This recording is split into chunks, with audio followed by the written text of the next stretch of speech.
Hal Jordan is dead, isn't he? But what about a certain White Lantern? Can he save the day?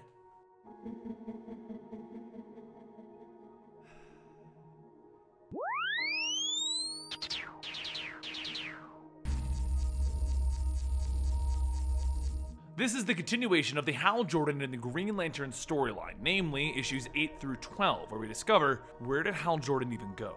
When we last left off, Hal had finally put an end to Sinestro's war world, and his ring now floats through space as he destroyed himself in an explosion, and the ring is now searching for the now dead Hal Jordan.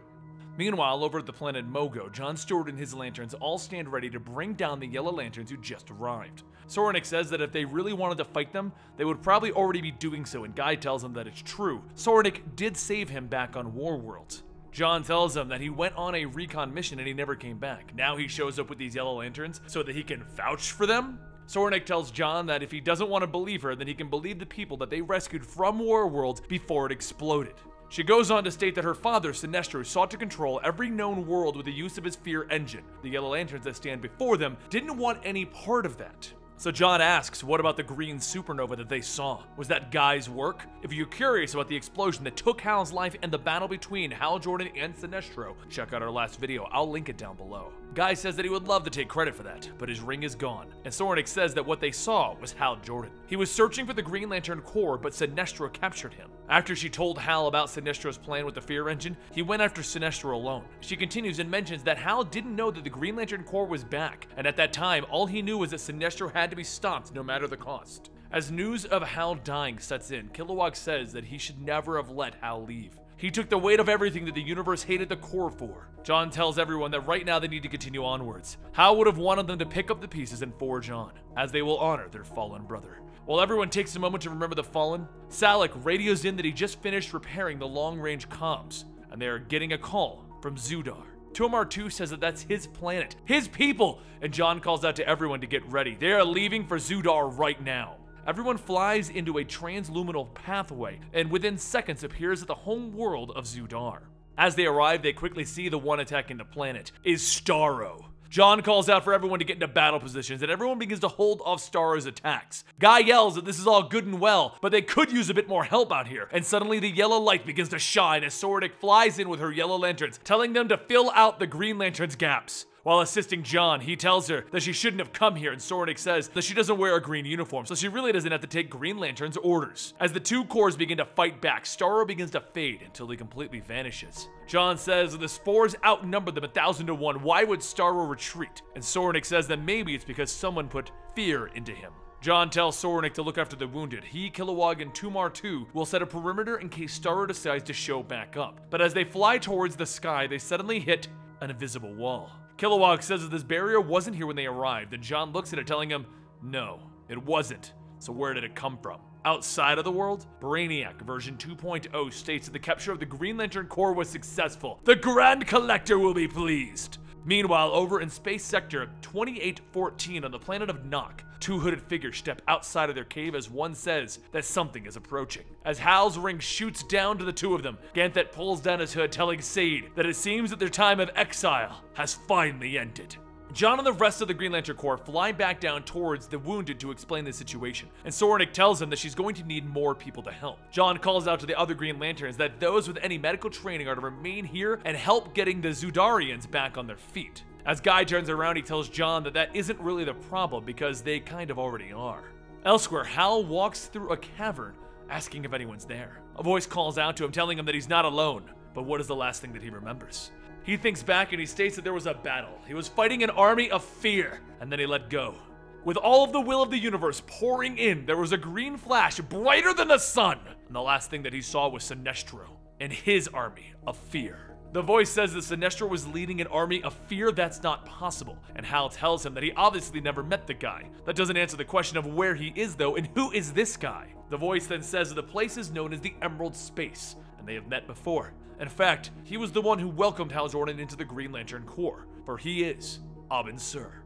Back on Zudar, the Green and Yellow Lanterns begin to work holding back off the infected Zudarians. John says that Starro must be communicating with the spores to have them attack, right? Then all they need to do is disrupt that communication. Rotlope Fan says that he's on it, and he makes his F-sharp bell and rings it, creating a powerful sonic blast. As the bell rings, the spores begin to fall apart, and John tells Rotlope that he did amazing, but Rotlope says that even though he is blind, he noticed something about the barrier. When the sounds bounced off of it, he could tell that it was made of an ultra-durable material, similar to what people on Earth would refer to as glass. John and Sornik fly back upwards towards the barrier, and after creating a telescope, John looks in and can make out several containers, all with worlds inside of them. Sornik asks if it could be. Both her and John then turn to each other, stating, Brainiac.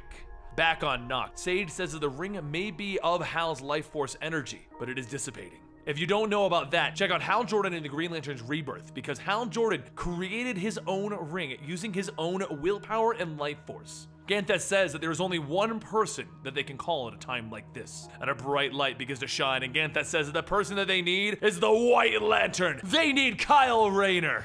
A short while later, Kyle looks at the ring and tells them, let me get this straight. I was called halfway across creation because this ring belongs to Hal. Ganthet tells them that the ring does in fact belong to Hal, but the reason that they called him is that the ring is Hal Jordan. They say it as that the ring is what remains of Hal. He forged it using his own willpower and life force. As Kyle begins to hold the ring, he tells Ganthet that it doesn't sound like something that can be done, but as a White Lantern, he's seen some stuff. He then stops, and after scanning the ring, he tells Ganthet to tell him what to do.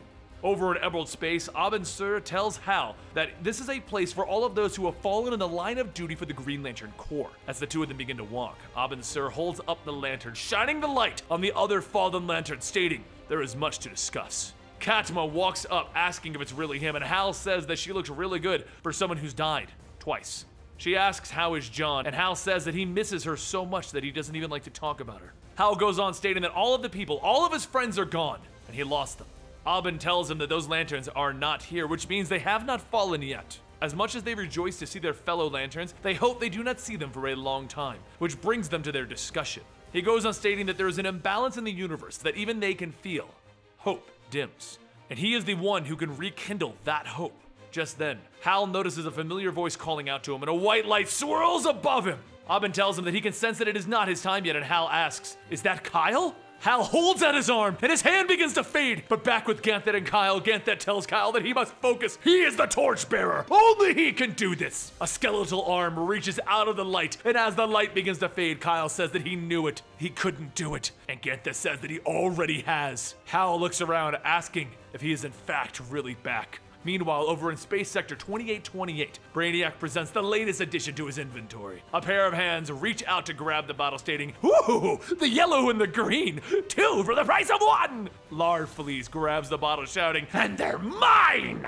Larfleeze turns and runs, shouting to the Horde, "Add everything to the Horde!" He then goes to place the bottle on the shelf, and he decides that no, this item is special. There's no shelf for them. As Larfleeze holds the bottle close, the lanterns inside see the orange glow, and John laughs. Larfriggin' Fleeze.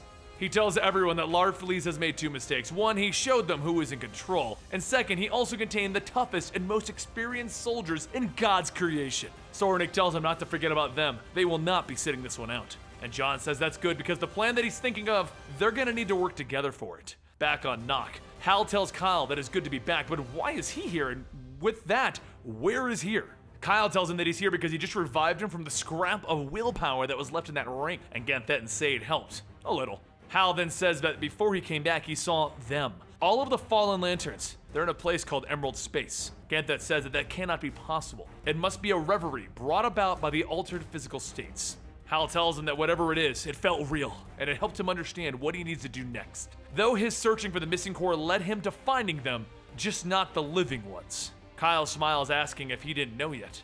And Ganthet explains, Mogo shines bright in the center of the cosmos once more, Hal. The Green Lantern Corps has already returned. Hal shoots off into the sky, shouting, "They're back! My friends are back!" But back inside Brainiac's bottle, Sornik asks John if that's what he calls a plan and begins attacking him. After slamming him to the ground, Sornik then asks, how do the Green Lanterns ever trust their judgment in someone like him? Kilowog rallies everyone up, and then he charges in, clashing with the remaining Yellow Lanterns. As the Zedarians watch, the Yellow Lanterns begin to feel their energy spiking due to the fear within them.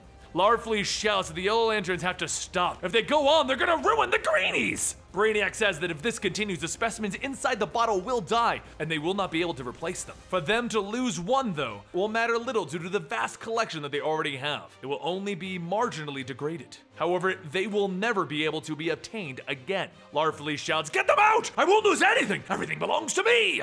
As Larfleeze holds the bottle, he tries to open it up, and then it shatters. And he asks, "Where did everyone go?" And Soranik says that she's surprised that the plan actually worked. John looks at Larfleeze and he tells him, "You just started a war not between one core, but two cores." However, over on Mogo, Hal and the rest look for the lanterns, but they find nothing. Mogo reports that moments ago the location of the lanterns were unknown. Now there's suddenly a reading coming from Space Sector 2828, planet Okara.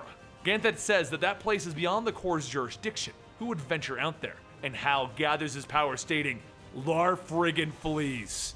Back over on the planet of Okara, Larfleeze gathers his forces and he begins his assault on the green and yellow lanterns. John tells everyone not to forget, they're in the most lawless and hostile territory in the universe, as well as fighting against the most insane lantern to put on a ring. So no dying. He calls out to Tomar too, asking how he's holding up, but Salik tells him that he's focused on maintaining the pocket environment. Talking to him right now would be most unwise. Kai says that it's about time they hit something, and John says that's right. It's most definitely time to be hitting something. The green and the yellow core stand ready and they begin fighting back. And as the fight continues on, Guy mentions that their constructs are not very effective, and Soranik calls out to the Yellow Lanterns because they seem to be more effective, but they do not have the power level to press on. John asks if they have found a way to reload their ring with localized fear, and Soranik tells him yes. Why? Is he feeling afraid? And John tells her no, but Larfleeze is about to. After breaking a bottle, Larfleeze shouts for him to stop, and Soranik's ring indicates a spike in fear levels. All of the Green Lanterns focus their attention on destroying all of the bottles that have been collected, and Brainiac says that there have been 18 items removed from the catalog, now 27.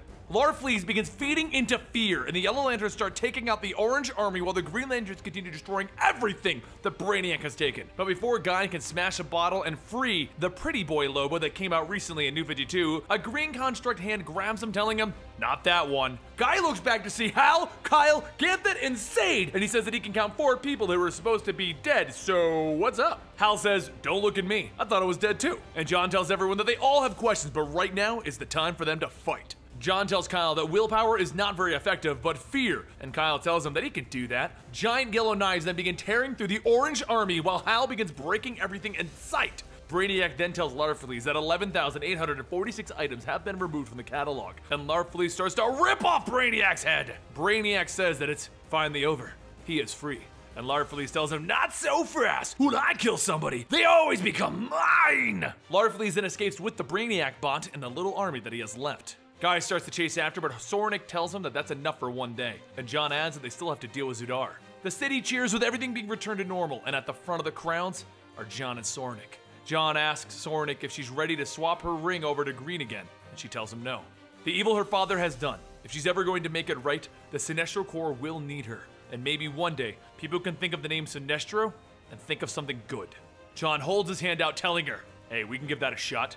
Green and yellow core, green and yellow, one core." Hal looks back and sees the 2 shaking hands and asks, "We're doing what now?"